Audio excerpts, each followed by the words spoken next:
ng TLPH ang laban na to. Tino mo, ang lalim ng pwesto rin ng Shizu. Ilalapag niya ba yung Zaman Force? Hindi ata siya makakabitaw. Yun, naibitaw na nga niya. Kay mga takas siya. Soft skirt. With that feathered Earth Strike. Nakakuha kagad ng isa at si Daddy JP yun. Isa sa mga main setup hero mula sa team. Why?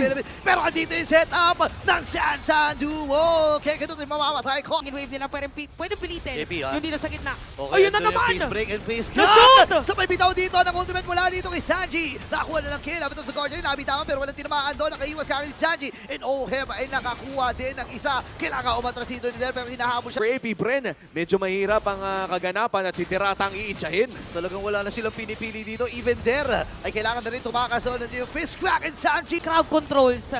Yung suntok may pagpigil. Wait, Yoshi! Wow! Hindi nakatakas dito si Sanji kasi alam na walang breaker. Ibiapato dito si Keke doon pero nandun yung sustain. Kaya hindi ka kailangan lumayo.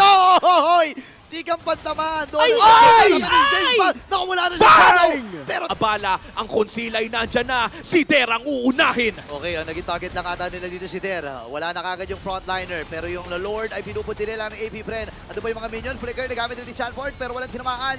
Kaya lang yung mga minions ay nandito pa. Feather Trace ay nabitawan na kagad. Dito ni Chomsky. Shiso! Sumasayaw na si Shiso, yung silent kill ay nag-iingay. Pero yung pag-iingay niya dito ay mananahimik lang ng pilit. James Wakay kailangan tumakas. Pero andito na yung Grabe, panibagong minion wave. Nakalilang mga minions. Diretso na kagad ang Team Liquid Ay! Philippines. Magpipace up pa sila dito at sila